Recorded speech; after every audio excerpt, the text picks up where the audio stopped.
Medizinisch konnte man dagegen nichts mehr machen. Ich war also wirklich entstellt, durch Wunden, keine Haare mehr. Aber die Depressionen wurden nachher so schlimm, vor allem die Selbstmordgedanken, dass ich nach einem Jahr dieser Ausbildung mir versucht habe, das erste Mal das Leben zu nehmen. Und irgendwann kam auch der Alkohol mit dazu. Habe mich dann aufs Bett gelegt und habe so aus tiefstem Herzen gebeten: Lieber Gott, wenn es dich gibt, dann hilf mir. Ich weiß einfach nicht mehr weiter. Ja, und dann kam mein Bruder mit Bruno Gröning an. Ich habe diese Kraft aufgenommen und habe dabei etwas Wunderschönes erlebt. Ich konnte es spüren, wie etwas durch meinen Körper geströmt ist. Was dann geschah, das ist für mich der eigentliche Erfolg in meinem Leben. Denn dann, ja, dafür fehlen mir eigentlich die Worte.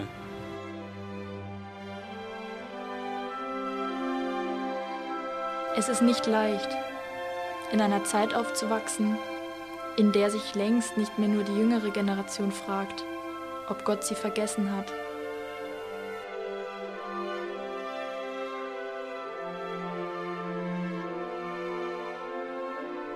Wir, Jugendliche des Bruno Gröning Freundeskreises, haben dieses Buch geschrieben, um zu dokumentieren, was wir als Kinder dieser Zeit an Nöten und Fragen und an Hilfen und Wundern erlebt haben.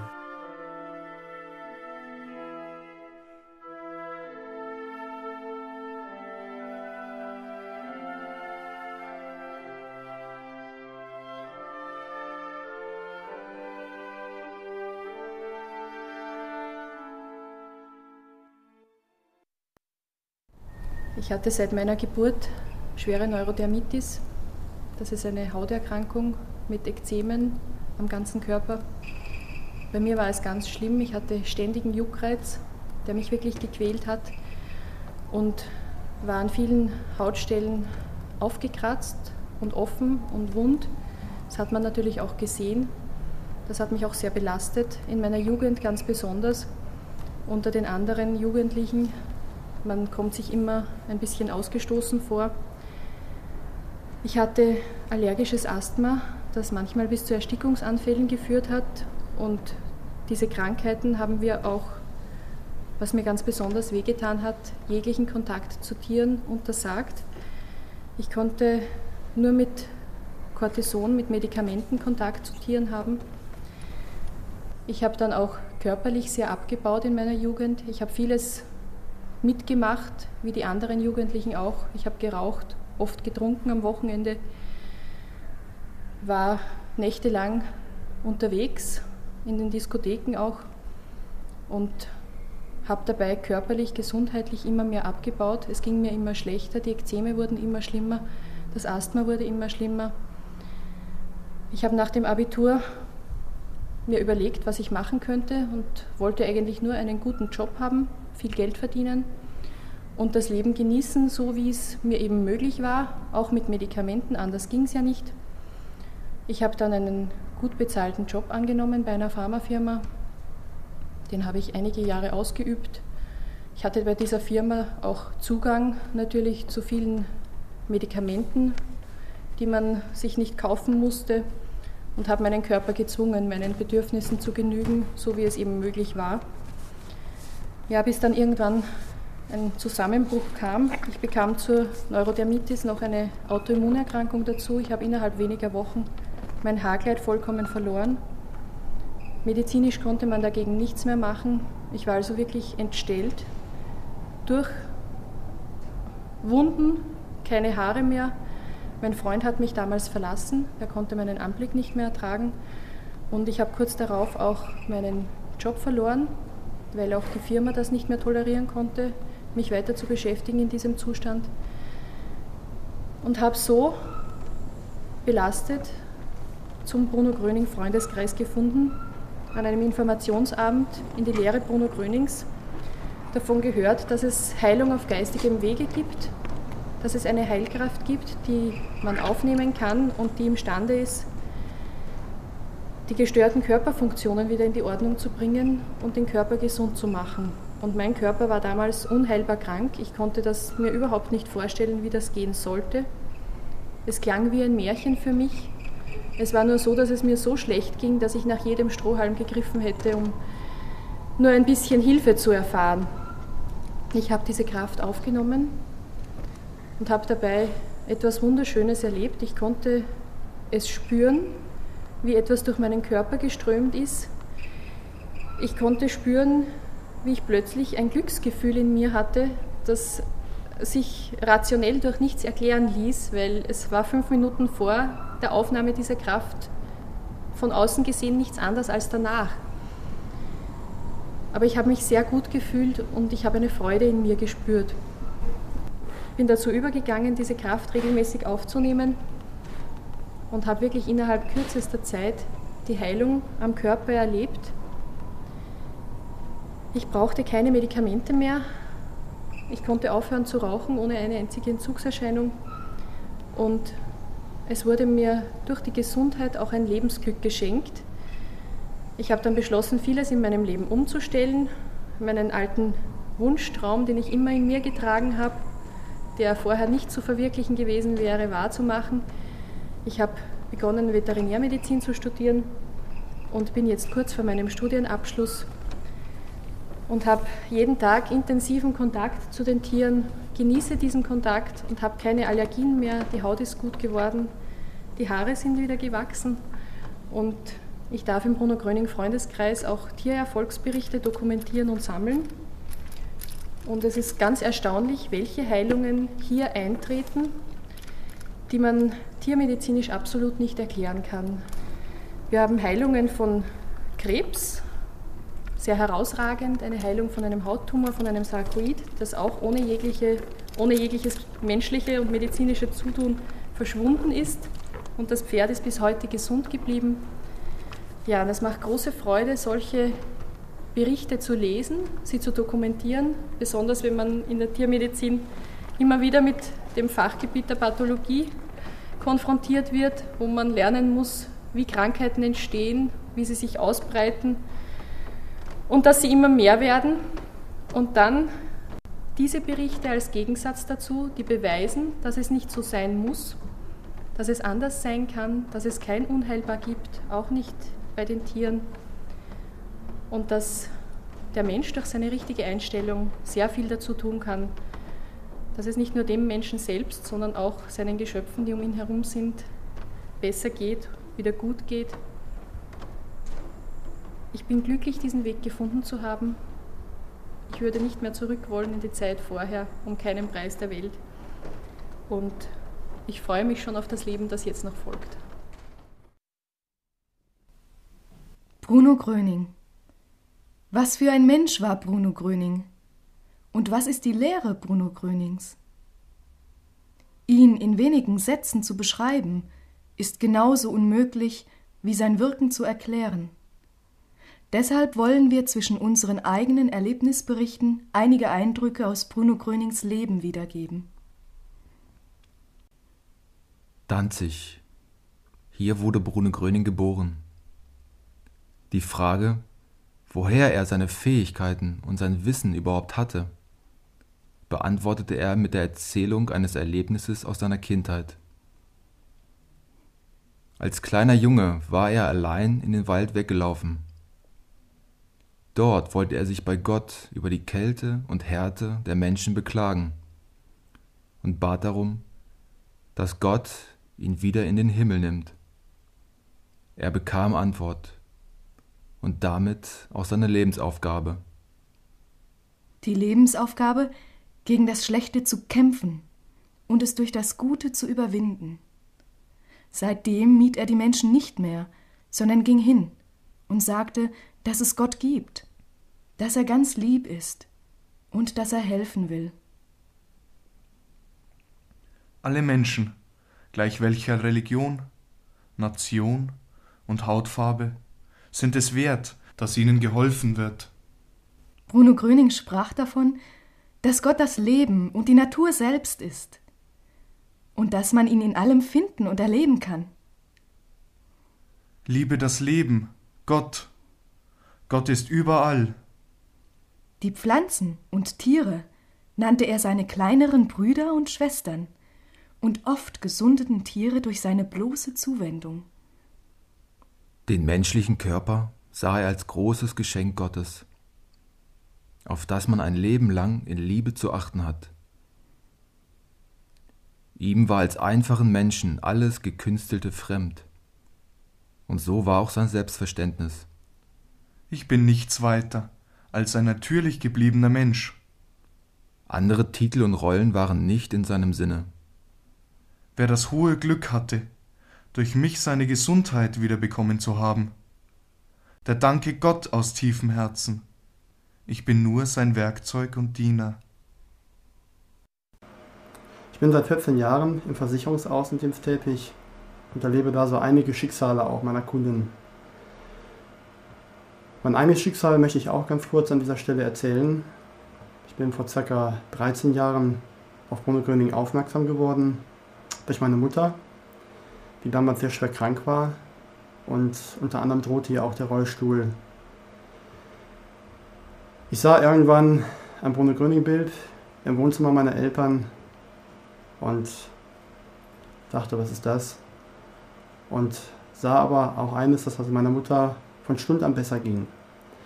Sie erzählte mir dann irgendwann davon, worum es geht. Und ich war sehr skeptisch und auch ziemlich atheistisch eingestellt und ich habe nicht geglaubt, was mit Gott zu tun hat oder was mit irgendwelchen geistigen Dingen zu tun hat.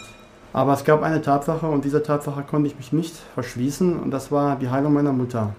Und skeptisch wie ich war, konnte ich mich aber, wie gesagt, dem nicht verschließen und habe mich dann irgendwann selber auch überzeugt auf einem Informationsvortrag und habe dann dort selber auch erlebt, dass in meinem Körper ganz viel geschah. Ich habe Hitzewellen gespürt, die über den ganzen Körper hoch und runter gelaufen sind. Es wurde mir abwechselnd heiß und kalt.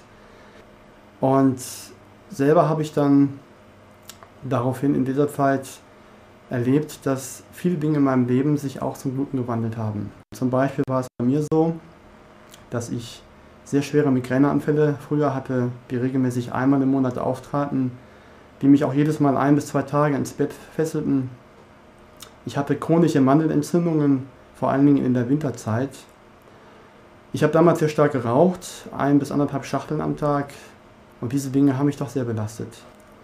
Ja, und als ich dann selber eingeführt worden bin, habe ich dann erlebt, dass innerhalb von einem halben, dreiviertel Jahr etwa die Migräneanfälle verschwunden sind.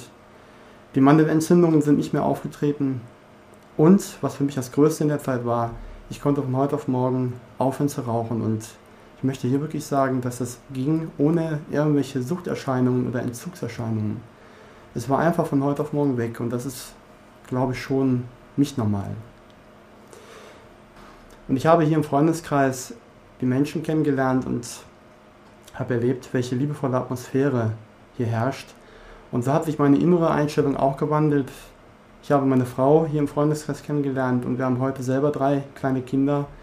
Ich habe früher, oder der Gedanke daran, früher für mich selber mal Kinder zu haben, hat mich immer irgendwie erschreckt.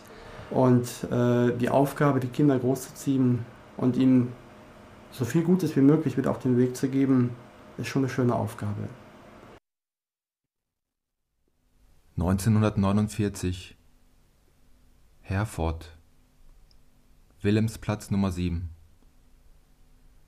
Die Heilung, die hier an einem 9-jährigen Jungen geschah, gelangte durch die Presse an die Öffentlichkeit. Und seitdem lagerten Menschen um das Haus und wollten Bruno Gröning sprechen. Viele, von Ärzten aufgegeben, sahen in einer Begegnung mit dem unbekannten Wunderheiler ihre letzte Chance. Der Platz füllte sich mit Kriegsversehrten und Behinderten auf Krücken, Rollstühlen, Pritschen und Fahrzeugen, auf denen die Menschen zum Teil auf Stroh gelagert waren. Und dann ereigneten sich die Bilder, die später die Schlagzeilen der Zeitungen füllten. Bruno Gröning wendete sich den Leidenden zu, sprach mit ihnen, und vor den Augen vieler Schaulustiger, Skeptiker und Journalisten fanden Menschen ihr Augenlicht wieder, standen von den Rollstühlen auf. Bruno Gröning nahm die Krücken und schlug sie übers Knie entzwei. Damals schrieb die Zeitung, sein Wort band die Krankheit, Und dieses Wort, seine Ansprachen, Vorträge und Lebensweisheiten wurden gesammelt und später zur Lehre Bruno Grönings zusammengefasst. Manche Augenzeugen vergaßen es ihr Leben lang nicht, wenn er vom Balkon sagte: Geben Sie mir Ihre Krankheit und Ihre Sorgen. Sie werden alleine nicht fertig damit. Ich trage sie für Sie. Dabei erklärte er dann: Ich mache Sie darauf aufmerksam, dass der eine und andere noch leichte Schmerzen verspürt. Das sind die Regelungsschmerzen, die sehr bald verschwunden sind, wenn Sie weiter fest an die Heilung glauben. Es gibt kein Unheilbar. Gott ist der größte Arzt. Damit hat er im Grunde alles gesagt. Denn der Glaube verbindet den Menschen wieder mit Gott, so dass die Lebenskraft den Menschen wieder durchströmt und heilt. Schwer vorzustellen, dass es Menschen gab, die so etwas störte, die in Bruno Gröning trotz aller öffentlichen Beweise seiner Gutwilligkeit eine Gefahr sahen, für was auch immer.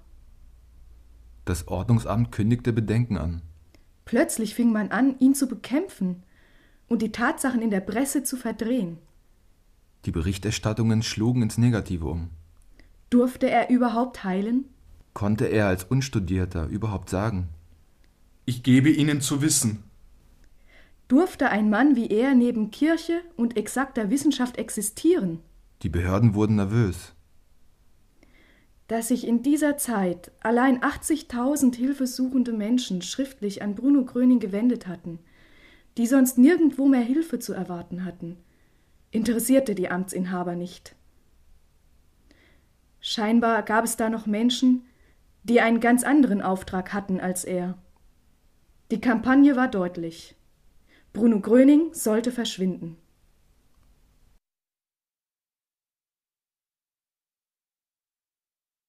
Ein Trost blieb den Hilfesuchenden, und das war die Tatsache, dass einige allein durch die stille Bitte und einen gedanklichen Hilferuf an Bruno Gröning Heilung erlangt hatten. Seine körperliche Anwesenheit war offensichtlich überhaupt nicht notwendig. Ich war 18 Jahre, als ich zum Freundeskreis kam, und vorher habe ich schon einiges durchleben müssen.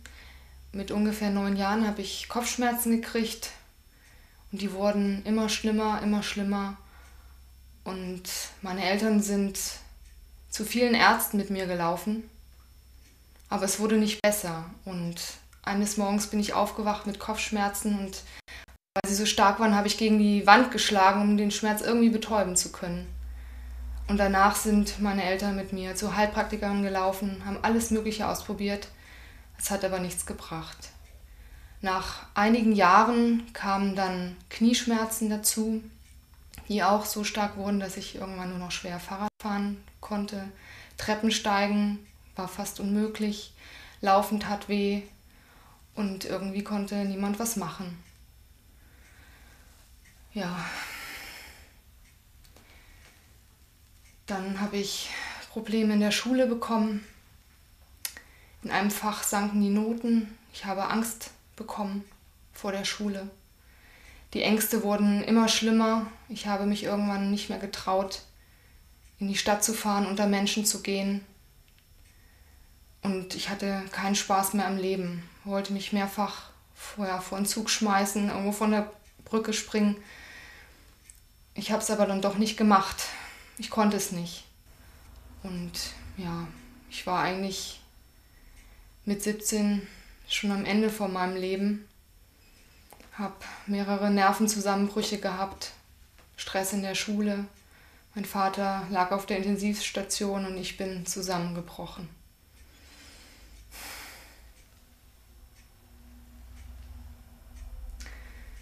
Dann hat meine Mutter von Bruno Gröning gehört und ich konnte das erst nicht annehmen, nicht glauben. Was soll das? Habe dann aber ein Buch gelesen, wo es darum ging, beten Sie. Und ich habe mir gedacht, naja gut, was soll's? bin am Ende, dann probiere ich das mal aus. Glauben konnte ich es nicht. Habe mich dann aufs Bett gelegt und habe so aus tiefstem Herzen gebeten, lieber Gott, wenn es dich gibt, dann hilf mir bitte. Ich weiß einfach nicht mehr weiter. Ja, und auf einmal war eine Ruhe in mir, ein Friede, eine Leichtigkeit und ja, ich war frei von allen Schmerzen. Es war ein Glücksgefühl in mir. Und ja, leider dieses Glücksgefühl, das verebbte ganz schnell wieder. Ich habe dann weiterhin gebetet, aber die Schmerzen kamen wieder, die Traurigkeit kam wieder. Und ich konnte dieses Gefühl einfach nicht mehr herholen. Und es hat dann noch ein paar Monate gedauert, bis ich dann doch mit meiner Mutter zum Bruno Gröning Freundeskreis zu einer Stunde mitgegangen bin. Und da habe ich mir das mal angehört. War am Anfang sehr skeptisch. Ich habe gedacht, ja, ich fühle hier was, ich spüre diese Kraft und ja, warum nicht? Ich bin eine Woche später mit einer Freundin zusammen Rad gefahren und habe Schmerzen in den Knien bekommen. Und so stark hatte ich es vorher noch nie. Ich musste absteigen, ich musste schieben, ich konnte kaum noch laufen, ich konnte zum Schluss kaum noch mein Fahrrad schieben, ich konnte vor Schmerzen kaum noch laufen. Bin irgendwie nach Hause gekommen, habe mich nach Hause gequält, habe mich ins Bett gelegt, habe gedacht, fertig, meine Knie kaputt. Und ich bin aufgewacht und seitdem habe ich keine Schmerzen mehr in den Knien. Und erst im Nachhinein wurde mir das bewusst, was da eigentlich passiert ist. Ich habe das gar nicht richtig wahrgenommen. Und zu der Zeit habe ich dann ja auch nochmal diese Regelung bekommen mit den Kopfschmerzen, mit der Übelkeit, mit der Nichtempfindlichkeit. Und diesmal habe ich es durchgehalten und es ist alles rausgeputzt worden, sozusagen. Und seitdem bin ich vollkommen frei, freue mich an Leben. Und ja, gerade Sport, was für mich sehr wichtig ist, kann ich jetzt wieder machen. Und das genieße ich richtig.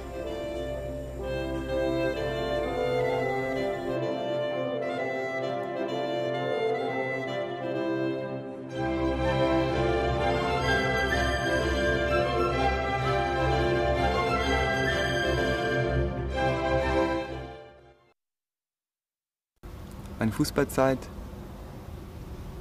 begann in der Grundschule. Am Anfang wenig, da kickte ich dann zum ersten Mal auf dem Fußballplatz. Dann mehr, da steigerte ich so weit, dass wir von morgens bis abends eigentlich nur noch auf dem Fußballplatz rumhingen.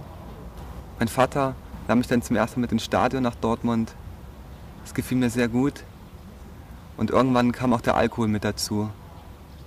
In meiner Ausbildung am Anfang hatte ich dann mehr Geld, fuhr dann auch öfters ins Stadion und hatte irgendwann eine Dauerkarte. Ich war eigentlich bei jedem Spiel dabei. Ich hatte das Glück oder mein Pech war eigentlich zu der Zeit, dass Dortmund die beste Zeit hatte. Die waren dann zweimal hintereinander Meister, Champions League-Sieger. Und genau in der Zeit war ich dann da. Ich war in Manchester mit da bei der Champions League, in Madrid beim Endspiel in München gegen Turin. Und es wurde eigentlich nur gesoffen. Es begann dann morgens mit dem Alkohol und bis das Spiel anfing, bekam man nichts mehr vom Spiel mit. Wir wussten nicht mehr, wer da unten rumläuft.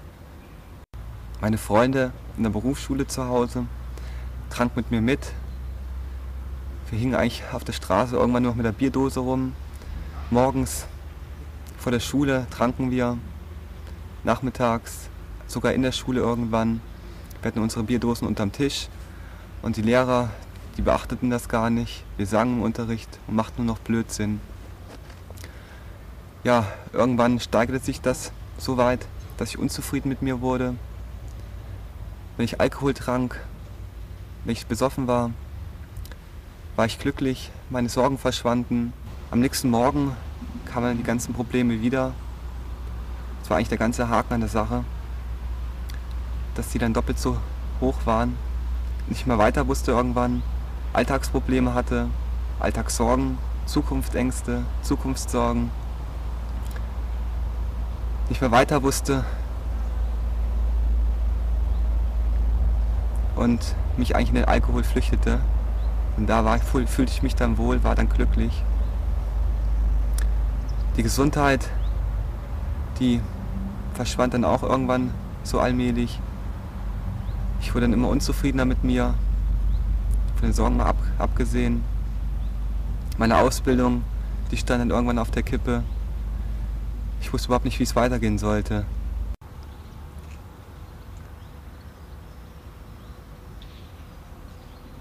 Meine Mutter war schon im Bruno Gröning Freundeskreis und ja, ich guckte immer hin und war auch interessiert, aber ich hing zu sehr am Fußball, an dem ganzen Alkohol.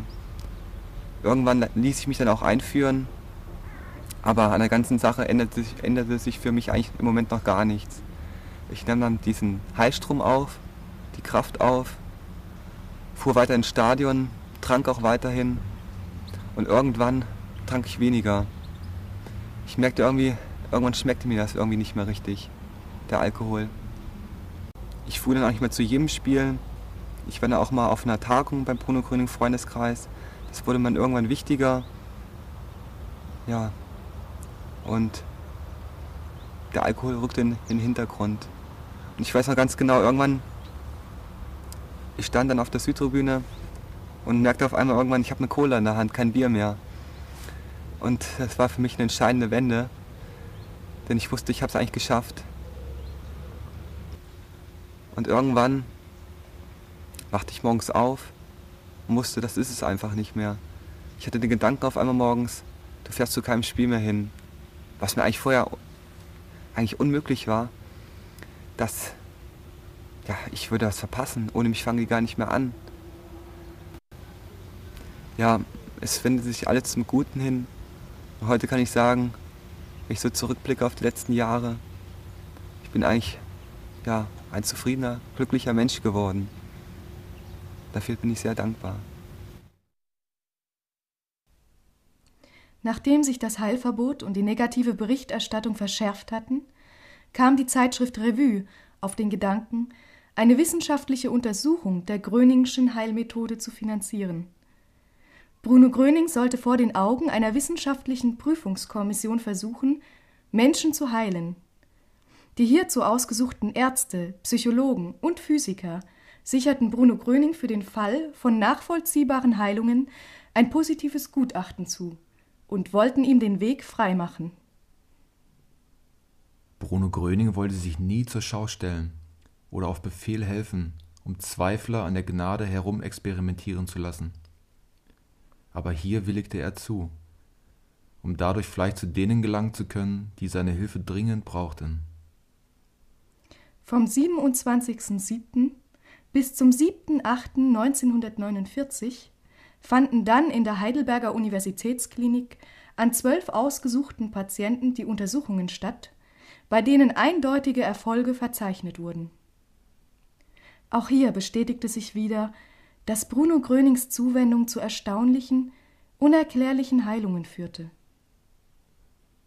Doch das versprochene positive Gutachten wurde ihm trotzdem nicht ausgehändigt, ebenso wenig, wie man ihm den Weg freigemacht hat. Enttäuscht folgte er dann einer Einladung nach Bayern, zum Traberhof bei Rosenheim, um dort ein paar Tage in Ruhe die Situation zu überdenken. Also meine Erfahrung mit dem Freundeskreis reicht 9 Jahre zurück. Ich kam damals durch meine Mutter zum Freundeskreis. Die hat mir erzählt, dass man dort lernen könnte, Leute zu heilen oder sich selber zu heilen. Und das hat mich natürlich interessiert, weil ich auch damals schon kurz vor dem Medizinstudium stand. Und dann kam ich zu diesem Treffen und das war so ganz anders, als ich es erwartet hatte. Und ich bin nur ihr zuliebe hingegangen und also ich habe das alles für Quatsch gehalten. Ich habe das Bild auch weggeworfen von dem Bruno Gröning und ja, bin erstmal lange Zeit nicht zu den Treffen gegangen, aber ich war damals ja noch jung, habe bei meinen Eltern gewohnt und habe dann erlebt, dass meine Eltern Heilung bekommen haben, besonders mein Vater. Zum Beispiel ist er von Alkoholsucht frei geworden, er hat nicht mehr geraucht, Warzen unter den Füßen sind verschwunden. Dann ist seine Leber besser geworden, die Leberwerte waren immer sehr schlecht. Varizen der Speiseröhre sind zurückgegangen. Und auch meiner Mutter ging es besser. Naja, und dann habe auch ich angefangen, mal zu gucken, wie es mir hilft, vor allen Dingen im Studium, das dann ja auch angefangen hatte. Und irgendwann ist meiner Mutter aufgefallen, dass bei mir eine chronische Unterleibsgeschichte verschwunden ist. Ja, und so bin ich eigentlich dazu gekommen. Und mittlerweile bin ich fertige Ärztin und bearbeite hier im Freundeskreis die Erfolgsberichte, Hilfen und Heilungen, die von Jugendlichen reinkommen. Darunter sind zum Beispiel Heilung von Allergie, das ist sehr häufig, Milchunverträglichkeit, aber auch viele seelische Sachen, Depressionen, Angstzustände, Panikattacken, aber eben auch körperliche Sachen, über Beine, die weggehen. Es fängt eigentlich von einem verstauchten Fuß, der schneller wieder in Ordnung ist, an, bis hin zu schweren chronischen Geschichten wie Colitis ulcerosa. Warum das Einstellen auf diesen Heilstrom, auf diese göttliche Kraft hilft, das können auch wir Ärzte hier im Freundeskreis in der medizinisch-wissenschaftlichen Fachgruppe nicht einfach so erklären. Ich denke, das ist auch nicht unsere Aufgabe. Wir können aber, und das tun wir auch, zeigen, dass es hilft, wenn man das ernst nimmt und befolgt. Wir fordern Dokumente vorher an, vergleichen sie mit Dokumenten nachher. Ganz wichtig, dass das von unabhängigen Ärzten, die nichts mit dem Freundeskreis zu tun haben, gemacht wird. Und dann vergleichen wir mit unserem medizinischen Hintergrund, ob sich dort etwas getan hat oder nicht.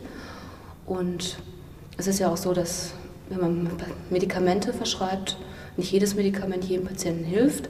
Bei manchen Medikamenten wissen wir auch bis heute nicht, warum sie genau helfen. Der Wirkungsmechanismus ist nicht ganz klar, trotzdem hilft es. Und ich denke, so kann man auch den Freundeskreis oder die Lehre Bruno Grönings sehen. Bei manchen hilft es sofort, bei manchen später, bei manchen erstmal nicht. Warum das so ist, ist nicht erklärbar. Jeder Mensch ist unterschiedlich. Und unsere Aufgabe ist einfach zu zeigen, dass es eine Möglichkeit ist. Es ist unentgeltlich, es ist unverbindlich, kann jederzeit sich entscheiden, nicht mehr zu kommen. Und es ist einfach eine Chance für viele Menschen, die sonst gar keine Möglichkeit mehr haben, gesund zu werden. Bruno Grönings Aufenthalt in Rosenheim sprach sich herum. Und innerhalb weniger Tage strömten Tausende hilfesuchender Menschen auf den Traberhof. All die, die irgendwo in abgedunkelten Zimmern dahin vegetierten, brachte man hier auf die Pferdekoppeln, ans Licht der Öffentlichkeit. Man schlief in Zelten und Bussen und wartete auf Bruno Gröning, der noch einmal in Norddeutschland zur Hilfe gerufen worden war. Dann begann, während er noch auf dem Weg war, das Große bereits zu geschehen. Manche berichteten von einem intensiven Wärmegefühl und verstärkten Schmerzen, von einem Kribbeln in gelähmten Körperteilen und dann erste Heilungen. Die Zahl der Wartenden stieg auf 30.000 Menschen. Bruno Gröning kam und ging nach Ankunft auf den Balkon, fühlte sich erst schweigend in das Schicksal seiner Mitmenschen hinein und sagte dann: Der Mensch ging vor Jahrhunderten den Weg ab von der Natur, von dem Glauben an unseren Herrgott. Jeder glaubte, sich allein behaupten zu können. Jetzt sind wir auf dieser Erde. Jetzt richten wir uns ein, wie wir das wollen, und wir werden uns schon zu helfen wissen, glaubte jeder. Aber ich gebe Ihnen zu wissen, dass niemandem geholfen werden kann ohne unseren Herrgott. Und wer glaubt, sich der Natur, die der Herrgott so schön für uns geschaffen hat, entziehen zu können, der soll gehen, wohin er will. Man hat geglaubt, einer könnte sich vom anderen unterscheiden, indem er der Natur den Rücken zukehrt und die Stufen der Kultur besteigt. Da liegt der Fehler, da liegt alles. Das ist es, was dem Menschen fehlt. Die Natur. Zurück zur Natur. Zurück zu unserem Herrgott. Zurück zum Glauben an das Gute im Menschen. Sie sollen Menschen zu Menschen sein. Liebe deinen Nächsten wie dich selbst. Nicht gehässig sein, nicht falsch, niemandem etwas Schlechtes antun. Sie sollen alle gut sein, gut untereinander. Sie sollen wissen, dass sie zusammengehören ob arm oder reich. Nie neidisch sein. Das Beste und Größte, was Reichtum ist ja nicht das Geld, wie sie dachten. Reichtum ist Gesundheit. Gesundheit ist alles, mehr als Geld. Also, jetzt öffnen Sie Ihr Herz und schütten Sie wirklich alles aus. Fort mit all den Sorgen und Nöten. Sie werden damit nicht fertig. Ich trage sie für Sie. Mein Rücken ist breit.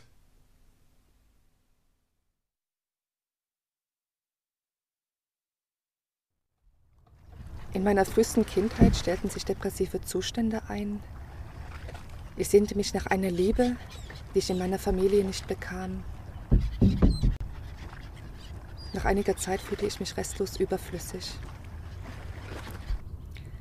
Die Depressionen wurden immer schlimmer, sodass ich mit 15 Jahren das erste Mal in Therapie kam. Das war eine Gesprächstherapie. Mit 17 kam ich in Kur für psychisch Kranke. Für 6 Wochen. Und danach habe ich mit einer Ausbildung zur Zahnarzthelferin begonnen. Die musste ich nach einem Monat abbrechen, weil ich ganz starke Selbstmordgedanken bekam. Ich kam dann nochmal in Kur, dieses Mal für 5 Monate. Und in dieser Kur begann ich Zigaretten zu rauchen. Anfangs nur ganz wenige und später dann 40 Zigaretten täglich. Nach dieser Kur begann ich nochmal mit einer Ausbildung, dieses Mal zur Hauswirtschafterin. Aber die Depressionen wurden nachher so schlimm, vor allem die Selbstmordgedanken, dass ich nach einem Jahr dieser Ausbildung mir versucht habe, das erste Mal das Leben zu nehmen. Was mir auch beinahe gelungen wäre. Die Ärzte sagten damals 10 Minuten später und es wäre wirklich zu spät gewesen. Ich habe zwar damals überlebt, aber ich wusste nicht, wie das geht, zu leben. Und dadurch dauerte es auch wieder nicht lange und dann versuchte ich das 2. und das 3. Mal, mir das Leben zu nehmen. Und es ging immer weiter bergab. Ich musste täglich zum Arzt, bekam täglich Infusionen, Spritzen, Medikamente und einmal in der Woche eine Gesprächstherapie. Aber alles nützte nichts. Dann nahm ich durch die ganzen Medikamente und den Bewegungsmangel 25 Kilo an Gewicht zu. Meistens schlief ich bis zur Mittagszeit, stand auf und habe mich dann auf die Couch gelegt, ferngesehen und nur noch so dahin vegetiert. Ich hatte damals lange Haare gehabt, die habe ich mir pechschwarz gefärbt und mich auch nur noch so angezogen. Es war eine totale Leere in mir. Dann kam ich an einen Punkt, dann wollte ich die ganze Behandlung abbrechen, weil mir nichts genutzt hat. Und der Arzt sagte mir damals, wenn Sie das machen, dann garantiere ich Ihnen, dann fallen Sie in ein tiefes schwarzes Loch, aus dem Sie alleine nicht mehr herauskommen werden. Wir haben also dann langsam begonnen, die Behandlung zu reduzieren, die Medikamente, aber im Endeffekt habe ich dann doch abgebrochen. Danach ging ich zu Heilpraktikern und ein Heilpraktiker erzählte mir nachher von einem Mann, der vielen Menschen schon geholfen haben soll. Und ich spürte in mir, da gehst du hin, da bekommst du die Hilfe, wonach du dich immer gesehnt hast. Und ich ging in die Einführung und wurde darauf aufmerksam gemacht, die ganzen Sorgegedanken, die ganze Belastung draußen zu lassen und an was Schönes zu denken, an Drachenflieger. Ich habe das einfach getan und habe an diese Drachenflieger gedacht, denn ich hatte nichts zu verlieren, aber alles zu gewinnen. Ich habe damals in dieser Einführung das erste Mal bewusst von Gott gehört, dass er hilft, dass es eine Kraft gibt, die helfen kann. Und in diesem Augenblick habe ich wohl so loslassen können, dass diese Kraft begonnen hat, in mir zu wirken. Es ist mir ganz schlecht geworden. dass ich insgesamt 3-mal auf Toilette bin, weil ich gedacht habe, erbrechen zu müssen. Aber es kam nichts. Aber ich ging nach dieser Einführung raus und hatte eine Freude und eine Liebe in mir, die ich bis dahin nicht kannte. Und einen Frieden. Und das Gleiche erlebte ich in der 1. und in der 2. Gemeinschaftsstunde. Und von da an ging es bergauf. Ich bekam wieder Lebensmut und eine Stärke, dass ich auch selbstständig werden wollte. Ich wollte mit einer Ausbildung beginnen. Ich wollte es diesmal schaffen. Dann in dem Jahr nach der Einführung mir ist einfach diese Sucht nach den Zigaretten genommen worden. Seitdem rauche ich nicht mehr. Und die 25 Kilogramm an Gewicht, die konnte ich wieder abnehmen. Und eines Tages bin ich in der Küche meiner Mutter so hin und her gegangen. Und auf einmal habe ich gespürt, dass diese Angst, wenn sich eine Depression anbahnt, schon lange nicht mehr da war. Und seitdem bin ich frei von den Depressionen. Kurz darauf habe ich von einer Praktikumsstelle im Kindergarten gehört, dass die frei ist und bekam auch diese Stelle und habe nach 4 Jahren den Abschluss gemacht und bin jetzt staatlich anerkannte Erzieherin. Ich liebe den Beruf der Erzieherin und ich liebe den Umgang mit den Kindern. Aber das kann ich nur, weil diese Liebe, weil die mir geschenkt wird.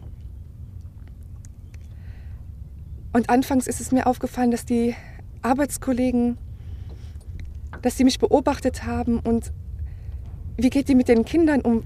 Aber das kann ich nur aus dieser Liebe heraus, die mir geschenkt wurde. Und vor 6 Jahren durfte ich einen Singkreis aufbauen, den ich auch immer noch leite, was mir weiterhin Lebensfreude gegeben hat. Und ich weiß einfach, es gibt keine Grenzen nach oben.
Aber auch in Bayern bekam Bruno Gröning Heilverbot, sodass er sich für eine Zeit in die Berge zurückzog.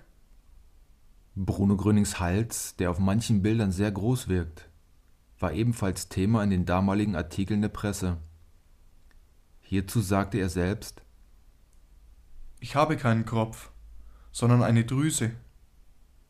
Und wenn ich zu vielen Menschen sprechen kann, dann ist sie sehr groß. Und ich fühle mich sehr wohl. Wenn ich vor weniger Menschen spreche, dann ist sie kleiner und dann fühle ich mich noch wohl. Wenn ich nur vor ganz wenig Menschen sprechen darf, dann wird sie sehr eng und dann fühle ich mich überhaupt nicht mehr wohl. Und wenn man mir das Wirken verbieten wird, dann verbrenne ich innerlich. Damals wusste noch niemand, dass die ganze Kraft, die auf den Plätzen tausende Menschen heilte, durch Bruno Grönings Körper floss. Auch was er erlebte, wenn er sagte: Geben Sie mir die Belastung, liegt jenseits unseres Vorstellungsvermögens.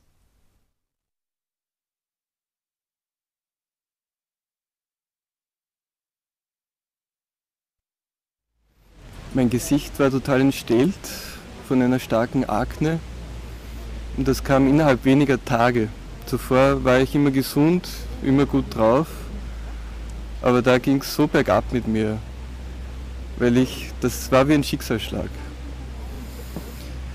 Auch Medikamente konnten nicht helfen, Fachärzte waren ratlos, es kamen Nebenwirkungen dazu von den Medikamenten, es wurde immer schlechter statt besser,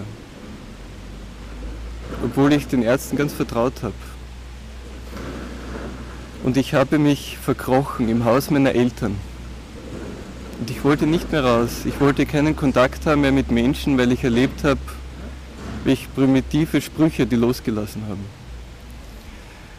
Und in dieser Situation kam meine Tante, die auch meine Lieblingstante ist, und die gab mir eine Kassette über Bruno Gröning. Und das sollte ich mir mal anhören.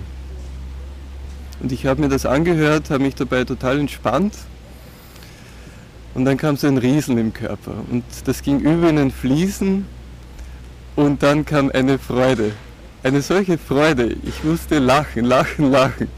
Und all diese Depressionen waren mit einem Schlag weg. Und ich bin dann wieder rausgegangen auf die Straße, habe mit Menschen gesprochen und auch wieder mit dem Bus gefahren, in der Straßenbahn gewesen. Obwohl ich das zuvor nicht mehr konnte. Eben wegen dieser Sprüche, die dann losgelassen wurden. Ja, also zum Beispiel, ich würde mich eher erschießen, bevor ich so rumlaufen würde. Und dann klang diese Akne dann ab. Die war dann weg. Und da war auch dieser Wunsch da, das weiterzugeben. Dass auch andere das erleben können. Ich bin dann mit einem Freund nach Kuba geflogen, um dort von Bruno Gröning zu erzählen. Und es sind Spontanheilungen eingetreten.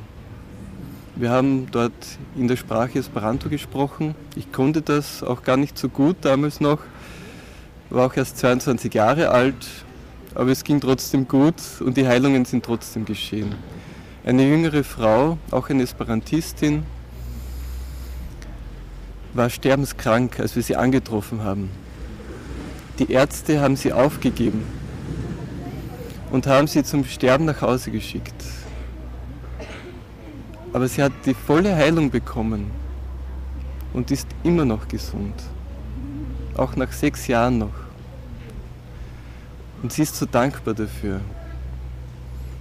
Das ist irgendwie meine Freude, dann, wenn jemand das Glück einfach dann auch erlebt. Auch eine 18-Jährige aus Kuba, die an Lebensmittelallergie gelitten hat und viele Lebensmittel nicht essen konnte. Dann waren solche Schwellungen, solche Ödeme am ganzen Körper und ich konnte das so gut mitfühlen, weil die auch sich zu Hause verkrochen hat.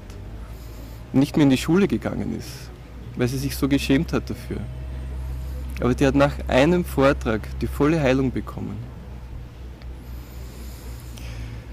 Und es hat auch vielen anderen noch geholfen.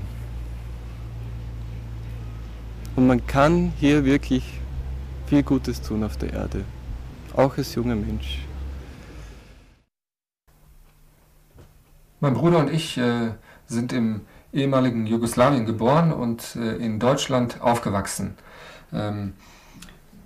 Ich habe mich für Gesundheit und diese Dinge schon so seit der Jugendzeit interessiert und vor allen Dingen auch um so eine Klarheit im Leben zu bekommen, einfach zu wissen, wo es lang gehen soll oder was denn jetzt das Richtige ist. Und mit 22 Jahren wurde ich dann über einen Freund, einen Studienkollegen eingeführt. Ja, ich kann sagen, seitdem hat sich mein Leben so nach und nach komplett geändert. Es ist alles irgendwie gut verlaufen, alles irgendwie gut geworden. Zum einen ist das Studium gut abgelaufen, habe einen guten Abschluss gemacht, habe eine gute Arbeitsstelle gefunden, mit den Kollegen läuft es gut, habe auch dort gemerkt, dass einfach dieses Kraft aufnehmen und für bestimmte Dinge einfach zu bitten, dass das wirklich was bringt. Also die innere Einstellung, die innere geistige Haltung, dass die wirklich entscheidend das Leben verändern kann. Ja, und ein halbes Jahr später, nachdem ich eingeführt wurde, kam dann mein Bruder dazu. Ja, bei mir war es so gewesen, dass ich 24 Jahre alt war und anstatt dass ich mein BWL-Studium abgeschlossen habe, das heißt also zugesehen habe, dass ich alle Prüfungen beende, habe ich mich also mit ganz anderen Sachen beschäftigt. Ich habe einen sogenannten totalen Umweltschutzfimmel gehabt. Ich habe also alles Mögliche einfach aufgesogen in mich, was darüber berichtet wurde, wo irgendwo was zerstört wurde, über den Regenwald in Brasilien. Und diese Daten habe ich dann in meinem Kopf gespeichert und ständig darüber gegrübelt und nachgedacht und bin also zu dem Entschluss gekommen, dass der Mensch einfach schlecht ist. Und ich fing einfach an, den Menschen als Parasiten auf dieser Erde hier anzusehen. Und das steigerte sich dann immer wieder und immer weiter. Ich habe also meine Freunde, meine ganzen Bekannten damit gequält praktisch. Ständig war nur immer dieses Thema dran. Ich wollte die alle bekehren, alle dazu bringen, dass sie sich jetzt ändern, dass sie jetzt nur noch Umweltschutzpapier gebrauchen, die Kollegen an der Uni und Umweltschutzklopapier oder dass die nur noch Bionahrung essen und also wie gesagt, die haben alle schon gesagt, der ist nicht mehr ganz hast ganz dein richtig. Auto verkauft, ne? Ja, das kam auch noch dazu. Ich habe also einfach den Entschluss gefasst, mein Auto zu verkaufen, weil ich einfach die Umwelt nicht mehr, das heißt die Luft, nicht mehr verpesten wollte. Das war also ganz schlimm gewesen. Ich habe einfach schon morgens beim Aufwachen habe ich schon gesehen, wie die Autoabgase da von der Straße ins Fenster hineinkommen und mich dann und ich dann verseucht werde dadurch. Also das habe ich alles so visuell habe ich das gesehen und das also das war ganz schlimm. Eine ganz schlimme Zeit war das gewesen. Ja, und dann kam mein Bruder mit Bruno Gröning an und ich muss sagen, also zu dem Zeitpunkt, das war allerhöchste Eisenbahn einfach. Und ich habe das irgendwie sofort annehmen können. Alles das, was er mir davon erzählt hat, dass es also jemand gibt, der gute Dinge getan hat, unentgeltlich den Menschen geholfen hat und dass dann auch wirklich Heilungen eingetreten sind.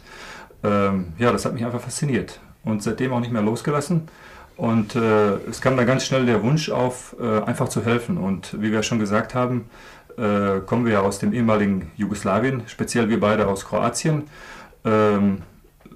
Wie gesagt, einfach der Wunsch, jetzt die Materialien, das Einführungsmaterial und weitere Bücher einfach zu übersetzen, um das unseren Landsleuten in der Heimat einfach zu bringen. Ja, und das ist dann einfach geschehen. Wir haben einfach angefangen, das Einführungsbuch zu übersetzen, die Einführungskassetten und so weiter. Ja, und dann war es halt eben so gewesen, dass ich Ende 1994 meinen Lebenswunsch, also mir selbst praktisch erfüllen konnte, dass ich nämlich einfach wieder zurück in die Heimat gefahren bin. Angefangen mit Übersetzen haben wir dann, wurde das dann weiter ausgebaut. Wir haben also Gemeinschaften gegründet in Zagreb zuerst, da wo ich auch jetzt lebe. In anderen Städten dann von Kroatien, also in ganz Kroatien praktisch. Wir haben jetzt auch schon Jugendgemeinschaften, Kindergemeinschaften. In Slowenien haben wir Gemeinschaften, in Mazedonien, in Bosnien und Herzegowina. Das heißt also, wir konnten da schon vieles tun und das Wichtige ist ja gewesen, dass ich zu einer Zeit zurückgefahren bin, wo eigentlich noch Kriegszustand war. Und alle Völker des ehemaligen Jugoslawiens, die waren eigentlich alle miteinander zerstritten. Hauptsächlich war das halt religiös bedingt. Ne?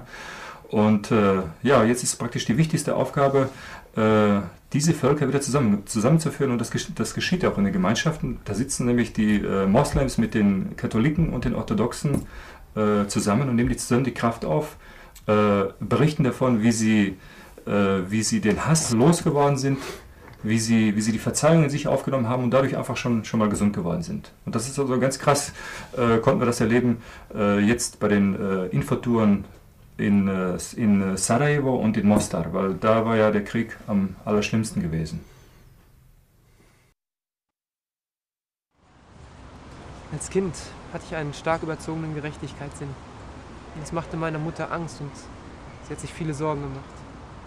Sie hat sich gefragt, was wohl aus mir werden würde, wenn ich älter werden würde.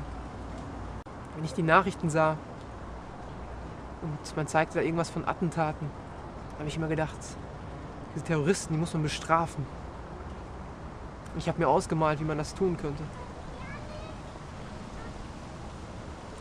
Ich habe dann angefangen, Kampfsport zu machen, um mich selbst zu schützen und auch im Zweifelsfall einfach mal knallhart durchgreifen zu können.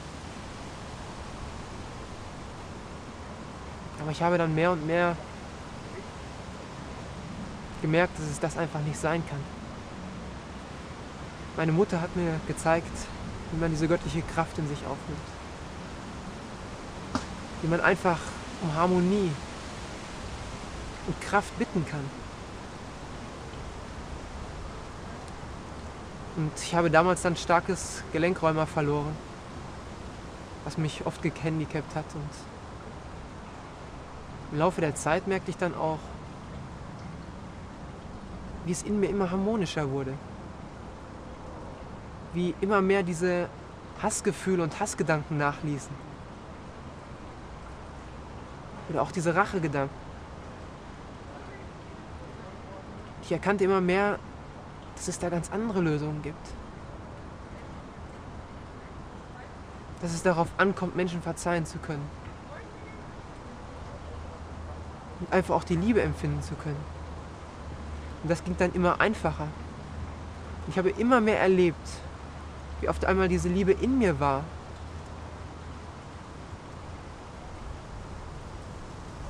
Ja, und ich kann sagen, dass ich heute total frei bin von alledem. Dass ich einfach wieder glücklich sein kann. Ich weiß ganz genau, dass man durch die Liebe alles erreichen kann.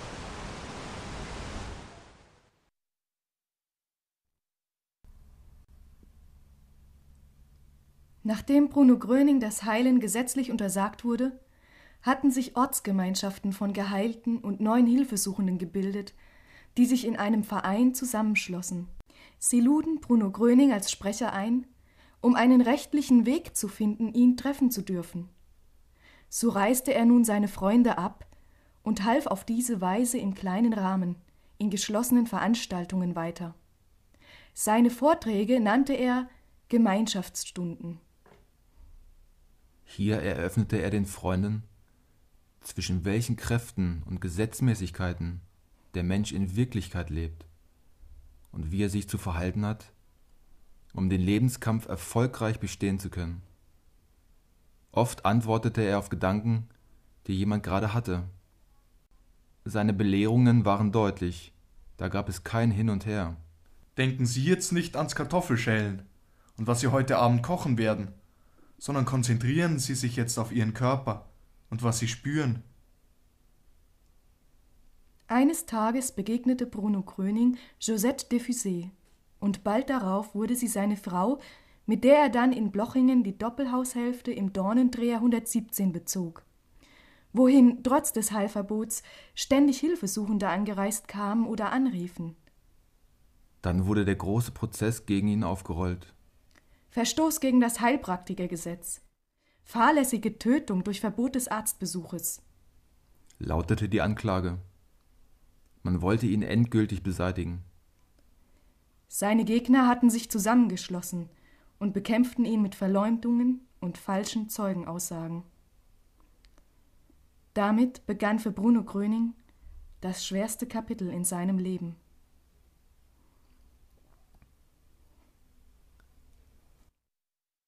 Es ist nun mehr als ein Jahrzehnt, dass ich vom Bruno Gröning Freundeskreis weiß. Mein Vater hat mich damals zu den Gemeinschaftsstunden mitgenommen. Und ich muss sagen, obwohl was dort gesprochen wurde und die Berichte, die dort abgegeben wurden, die ich als authentisch empfand, konnte ich für mich persönlich keinen Nutzen in der Lehre erkennen. Ich habe dann mein Leben so weitergelebt wie bisher. Und das so lange, bis ich an einen Punkt kam, an dem ich wirklich nicht mehr weiter wusste. Da war zum einen, hatte ich mich zu einem sehr aggressiven Menschen entwickelt. Ich war im Dorf und in der Schule war ich als Schläger bekannt. Es war mir irgendwann nicht mehr möglich, normal in einem Bus zu sitzen. Immer musste ich irgendjemanden anpöbeln und war doch sehr bald in einer Schlägerei verwickelt. Zum anderen waren meine schulischen Leistungen, waren genau genommen miserabel. Und hier war es anders. Hier hatte ich tatsächlich den Wunsch und den Willen, mich zu bessern und auch eine gute Leistung zu bringen. Denn ich wusste ja, wenn ich den Beruf, den ich mir wünsche, wenn ich den auch ausüben möchte, dann brauche ich einen ordentlichen Schulabschluss. Und so setzte ich mich tatsächlich hin und nahm das Buch und wollte lernen. Und es war immer das Gleiche. Ich saß vor dem Buch und konnte stundenlang auf diese Seiten blicken und war vor mich hinträumen. Und manchmal zwang ich mich dazu und ich las das dann. Und danach, wenn ich es dann zumachte, wusste ich überhaupt nicht mehr, was da drin gestanden hatte. Und irgendwann war es dann so weit, dass dann meine Klassenlehrerin einfach keinen Weg mehr wusste und mich dann zu einem Psychotherapeuten geschickt hat. Und der hat mir dann verdeutlicht, wo ich stehe und wo ich angekommen bin. Und da war ich an einem Punkt erreicht, wo ich aus diesem Leben einfach nur noch fort wollte, wo ich einfach nur noch raus wollte aus diesem Leben. Und da war ich zum ersten Mal bereit, Bitte zu sagen. Und da erinnerte ich mich, was in den Gemeindestunden gesprochen wurde. Und auf einmal war es mir klar vor Augen, wie das Prinzip ist. Und ich tat genau das. Ich bat einfach Bruno Gröning, er möge mein Leben einfach umkehren. Und ich glaubte einfach, dass das tun wird. Ganz gleich, wie illusorisch mir das auch erschien zu dem Zeitpunkt. Und was dann geschah, das kann ich nur an ein paar Dingen schildern. Das erste war, ich empfand auf einmal eine solche Kraft, eine solche Stärke und einen solchen Willen, den ich vorher nie gehabt habe. Ich bin in Büchereien gelaufen, habe mir Bücher geholt, hatte für alles Interesse. Jedes Fach in der Schule war auf einmal interessant, vorher so öde und dann auf einmal ein Wille dazu da. Die Schlägereien, die waren einfach, ich habe mich ferngehalten von diesen Dingen. Und meine schulischen Leistungen haben sich von 4 und 5 haben sich dann auf 1 gebessert. Und dann im weiteren Verlauf so stark verbessert, dass ich dann das 11. Schuljahr, genau genommen das 10. und das 11. Schuljahr überspringen konnte. Und dann wirklich auch diesen Abschluss in der Tasche hatte, um Beruf und Studium so zu wählen, wie ich es mir wünschte. Ja, und dann kam etwas, ich hatte mich dann an den Erfolg gewöhnt. Ich hatte gelernt, Kraft aufzunehmen und war voller, auf einmal hat sich etwas anderes eingeschlichen. Ehrgeiz. Und ich tat noch viel mehr. Ich investierte immer mehr Zeit. Ich musste Erfolg haben auf einmal. Ich konnte mich über Erfolg gar nicht mehr freuen. Auf einmal kam schon der nächste Erfolg, den ich haben musste. Und auf einmal, es war auf einer Tagung, da fragte mich, was ist das? Was drängt mich so dazu, was drängt mich so nach dieser Macht? Was drängt mich nach sozialen Status? Was drängt mich so dazu, immer diesen Erfolg, der mir doch dieses Glück, was man doch eigentlich sucht, nicht bringt? Und da war ich an einem Punkt angelangt, wo ich innerlich nur noch den einen Wunsch verspürte, dass mir diese ganze Eitelkeit, dieser ganze Hochmut genommen würde. Und was dann geschah, das ist für mich der eigentliche Erfolg in meinem Leben. Dafür fehlen mir eigentlich die Worte.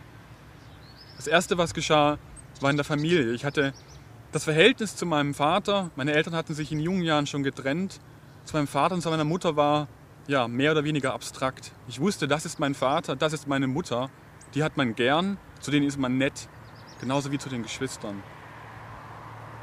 Und dann auf einmal, als ich diesen Schritt getan hatte, als ich einfach nur gebeten habe, in meinem Herzen Ordnung, dann fand ich eine solche Liebe zu meinen Eltern. Und auf einmal war ein Stolz da und eine solche, ich kann es nicht beschreiben. Und es war für mich damals ein sehr großer Schritt. Ich bin dann zum ersten Mal zu meinem Vater hin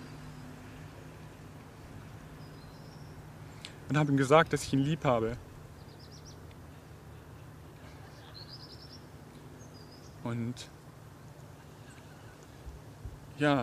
es änderte sich so viel in meiner Familie. Ich hatte zu meinen Geschwistern einen ganz anderen Bezug.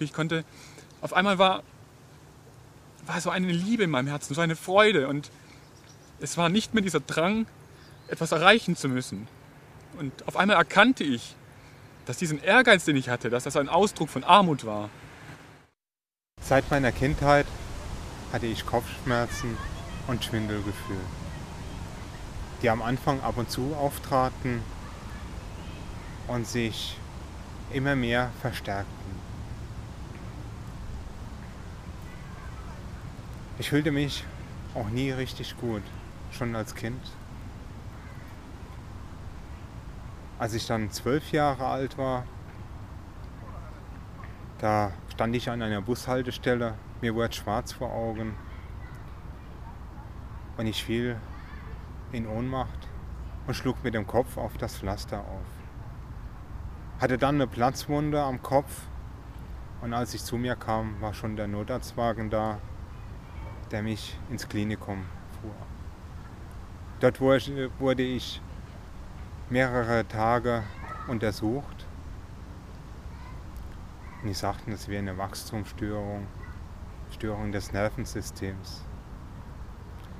Da kann man nichts machen, damit müssen sie leben.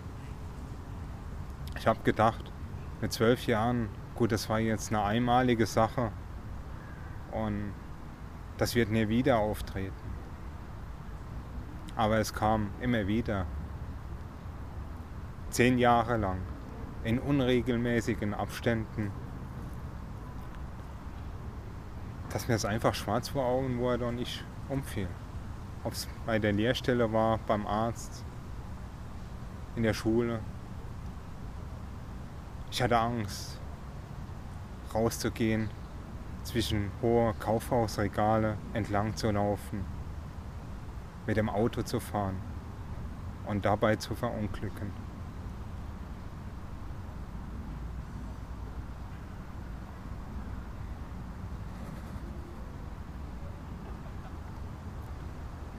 Das Leben war für mich damals eine Qual.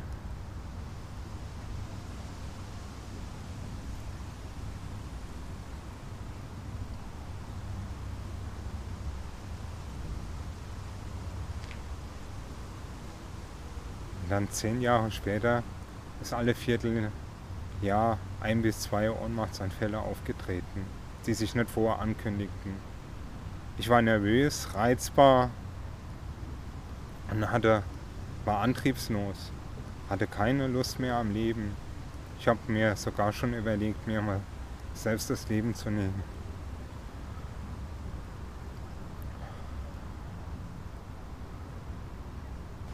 Als ich 23 Jahre alt war, hörte ich von meinen Eltern was von der Lehre Bruno Grönings.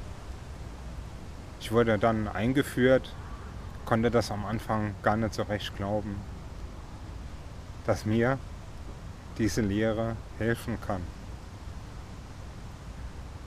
Ich habe es dann geprüft und ich hatte genau dieselben Regelungen wie vorher auch, wenn ich die Kraft aufnahm.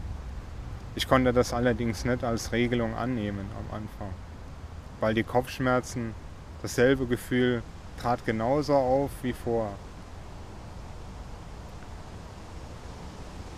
Und dann hat es ein halbes Jahr gedauert.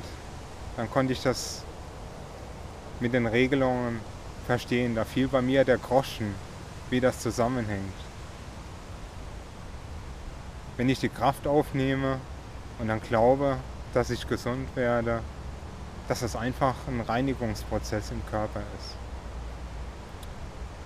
Und dann fuhr ich wieder mit zum Einführungsvortrag.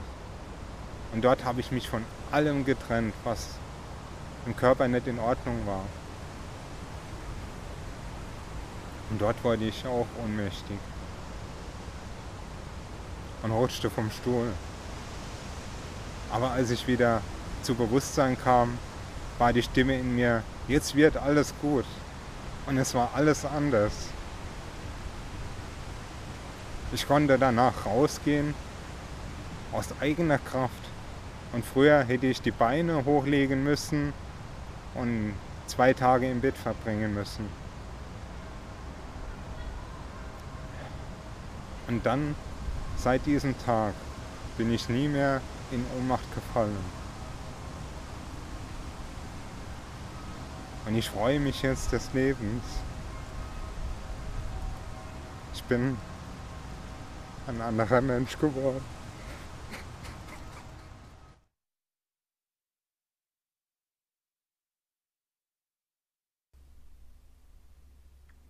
Bruno Gröning auf der Anklagebank. Zu diesem Prozess, der sich über viele Jahre erstreckte, gäbe es viel zu sagen. An dieser Stelle nur so viel. Bruno Gröning bedauerte es, dass er seinen Anwälten alles fertig auf den Tisch legen musste, da sie das Ausmaß dieses Kampfes gar nicht begriffen hatten. Hier ging es nicht um weltliche Gesetze, sondern um die Beseitigung eines Menschen, der in seinen Vorträgen zur großen Umkehr aufgerufen hatte, der den Menschen verdeutlichte, was hier auf dieser Erde eigentlich gespielt wird und wie der Ausweg für alle Menschen aussehen könnte, wenn sie zur Erkenntnis der göttlichen Gesetze gelangen würden. Ehemalige Geschäftemacher, die Bruno Gröning selbst wegen Unterschlagung von Spendengeldern angezeigt hatte, traten plötzlich als Ankläger auf. Die unglaubwürdigsten von ihnen wurden noch nicht einmal vereidigt. Die Entlastungszeugen, die Bruno Gröning gerne einbezogen hätte, wurden hingegen erst gar nicht zugelassen. Mancher Freund Bruno Grönings, der im Gerichtssaal den Verhandlungen beiwohnte, wäre wahrscheinlich gerne dazwischen gefahren, als Bruno Gröning sich wehrlos den beschämenden Wortgefechten und sinnverdrehenden Auslegungen von Richter und Staatsanwalt aussetzte. Doch er behielt die Ruhe. Sicher erinnerte er sich manchmal daran, wer ihn im Wald damals auf diesen Weg geschickt hatte.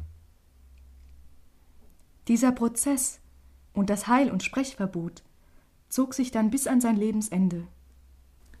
Er besprach noch einige Tonbänder und zeichnete die Gemeinschaftsstunden auf, bis er dann unerwartet im Alter von 52 Jahren am 26.01.1959 verstarb. Über diesen Tag sagte er einmal: Die schönste Stunde in meinem Leben wird sein, wenn ich werde heimgehen dürfen zu meinem Vater in die Herrlichkeit Gottes.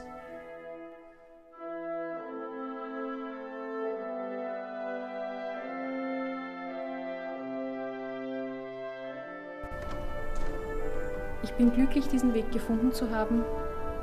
Ich würde nicht mehr zurück wollen in die Zeit vorher, um keinen Preis der Welt. Und ich freue mich schon auf das Leben, das jetzt noch folgt. Und erst im Nachhinein wurde mir das bewusst, was da eigentlich passiert ist. Ich habe das gar nicht richtig wahrgenommen. Und dass es ging ohne irgendwelche Suchterscheinungen oder Entzugserscheinungen. Es war einfach von heute auf morgen weg und das ist, glaube ich, schon nicht normal. Ich weiß noch ganz genau, irgendwann, ich stand dann auf der Südtribüne und merkte auf einmal irgendwann, ich habe eine Cola in der Hand, kein Bier mehr. Und das war für mich eine entscheidende Wende, denn ich wusste, ich habe es eigentlich geschafft. Und ich weiß einfach, es gibt keine Grenzen nach oben. Und man kann hier wirklich viel Gutes tun auf der Erde, auch als junger Mensch. Kraft aufnehmen und für bestimmte Dinge einfach zu bitten, dass das wirklich was bringt. Also die innere Einstellung, die innere geistige Haltung, dass die wirklich entscheidend das Leben verändern kann. Und irgendwann ist meiner Mutter aufgefallen, dass bei mir eine chronische Unterleibsgeschichte verschwunden ist. Ja, und so bin ich eigentlich dazu gekommen. Um das unseren Landsleuten in der Heimat einfach zu bringen.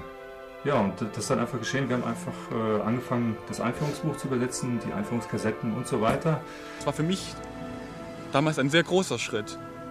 Ich bin dann zum ersten Mal zu meinem Vater hin und habe ihm gesagt, dass ich ihn lieb habe. Wie das zusammenhängt. Wenn ich die Kraft aufnehme und dann glaube, dass ich gesund werde, dass es einfach ein Reinigungsprozess im Körper ist.